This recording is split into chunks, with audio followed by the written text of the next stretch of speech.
She said it was just physical. She said she still loved me, as if that made it easier to swallow. I'm Jake Carter, 34. Steady. Reliable. The kind of man who puts his phone on silent during dinner and still brings flowers on random Tuesdays. Maya used to love that about me. Or maybe she just said she did. We met in college. She was fire, I was structure. She lit up every room without trying, and I was the guy standing just far enough back to admire her safely. Somehow, she noticed me. Her attention felt like a miracle, and I treated it like one. Maya danced through life, and I followed behind, hands in my pockets, smiling like a fool. We got married at 26. It was a small ceremony, backyard, white lights, too much laughter. I remember thinking it didn't get better than that. But life doesn't freeze at perfect moments. It moves. And somewhere in that movement we shifted. At first, it was little things. The way her hug shortened, like a clock winding down. Her eyes stopped lingering on mine. I chalked it up to life. Work stress, exhaustion, the inevitable ebb and flow. We still had our inside jokes, our movie nights, our Sunday pancakes.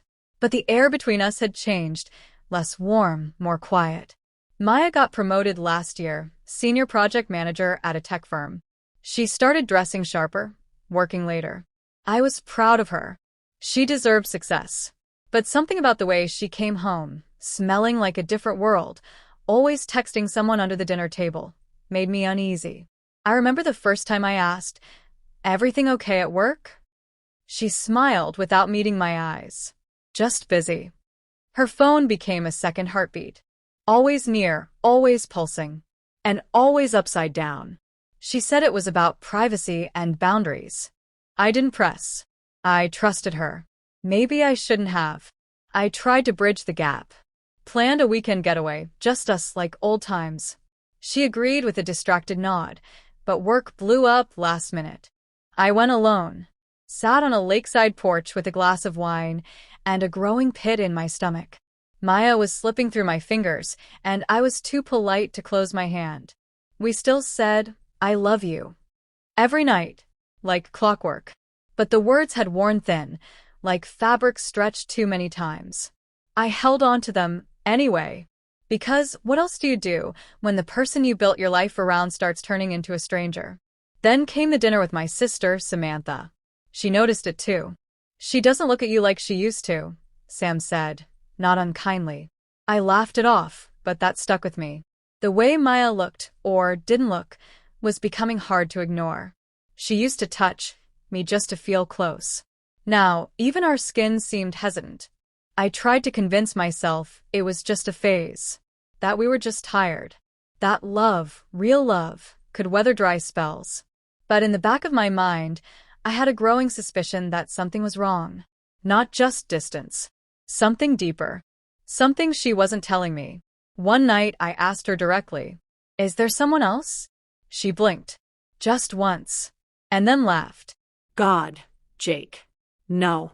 But her laugh didn't reach her eyes. I dropped it. Maybe I was paranoid. Or maybe I was just scared of what the truth would break. Still, I watched. Quietly. Closely. Waiting for the cracks to widen. And they did. She started going out more. Team drinks, she said. Always late. Always smelling like cologne I'd known. She'd slip into bed without a word, pretending I was asleep. I wasn't. But I didn't stop her. I just lay there, heart pounding in silence, wondering when we'd become two people pretending to be a couple. The distance was no longer emotional. It had become physical, palpable. And yet, I still loved her. I clung to the memories. To the way she once smiled when I walked in a room. To the girl who danced barefoot in our kitchen. I kept thinking she'd come back. That this was a detour, not a destination. But something inside me had already started to break. Not from anger. From loneliness. She said it was just physical. But I hadn't even discovered the truth yet. I only knew that the woman I loved was vanishing. Right in front of me. And I was still too in love to ask why. The truth came quietly, like most betrayals do. It was a Saturday morning. I was updating my laptop, mindlessly clicking through settings, when her messages synced. I hadn't meant to snoop. I didn't even know the app was connected.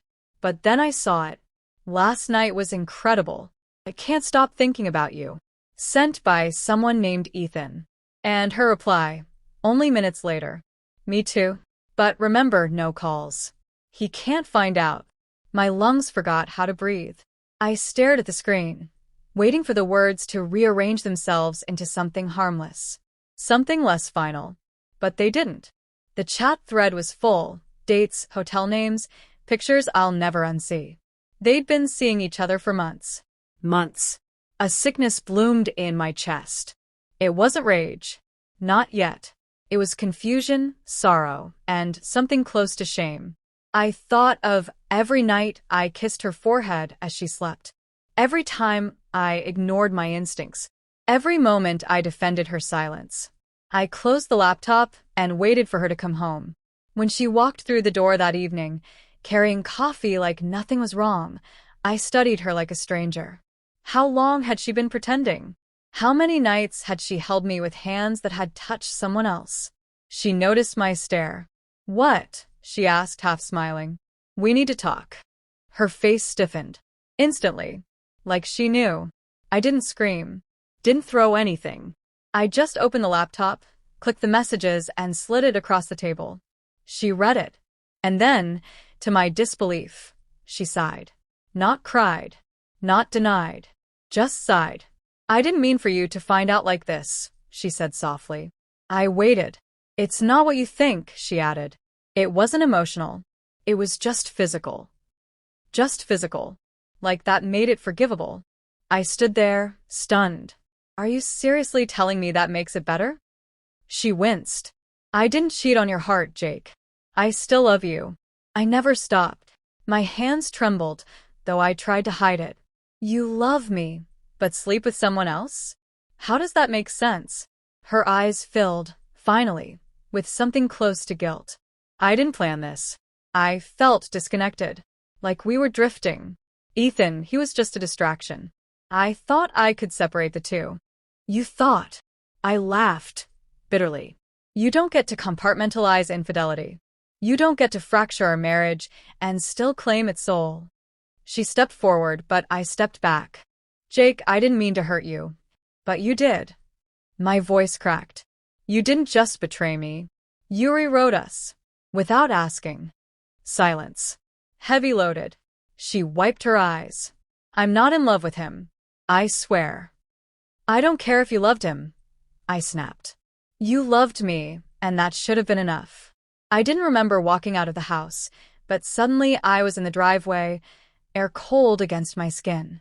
I sat in my car, hands clenched around the wheel, headlights off. I called the only person I could trust, Samantha. She picked up on the second ring. Jake. I was right, I said quietly.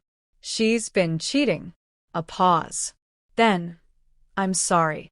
God, Jake. She says it was just physical. Sam scoffed. That's supposed to make it okay? No. But she says she still loves me. That she wants to fix it. Sam went quiet. Do you want to fix it? She finally asked. I didn't answer. Because I didn't know. I wanted to believe her. I wanted to believe that this was a mistake, that our years together were worth something. But I also felt hollow, like some vital part of me had been carved out. When I returned home, Maya was sitting on the couch, eyes red. She stood when I entered. Jake, I want to go to counseling. We can get through this. I looked at her, really looked at her. The woman I married was still in there, somewhere. But now there was a fracture between us I couldn't unsee. I need time, I said. She nodded. I'll wait, but I wasn't sure I'd return. Because love, once betrayed, doesn't heal with apologies alone. And I was beginning to wonder if love, real love, could survive betrayal at all. I left the next morning. No suitcase. No dramatic note. Just keys on the counter and a message that said, I need space to think. I drove without a destination, letting the miles blur the ache behind my ribs. Somehow, I ended up at a lakeside inn we once stayed at years ago, before promotions, deadlines, and betrayal. Back when her laughter echoed in my chest, and I didn't question the weight of her kisses. The same dock was still there. Same creaking boards, same silver water. I sat on the edge, shoes off, watching the ripples move like time itself, constant, relentless, indifferent. I spent 2 days in silence. No calls. No distractions. Just the steady throb of reality setting in. Maya had shattered something. Not just trust, but the framework of who we were. And now I had to decide if I could live with that damage or walk away from the wreckage entirely. She said it was just physical, that she still loved me. But love without respect is noise. It doesn't hold. It doesn't heal. It corrodes. I started to realize something out there by the water. I'd spent our entire relationship being steady, for her, for us. I listened, compromised, made room. But in doing so, I had made myself small. I'd quieted my instincts, dismissed my suspicions, and called it loyalty. But it wasn't loyalty. It was fear. Fear of loss. Fear of starting over. Fear of admitting that the woman I adored no longer saw me the way I saw her. I returned home 3 days later. She was waiting at the table, wearing the sweater I once said made her look like autumn. Eyes hopeful. Nervous. "You came back," she whispered. "For closure," I said. She swallowed. "I'm sorry, Jake. I was wrong. I was selfish. I don't even recognize who I was with him. I want to fix us." "Why?"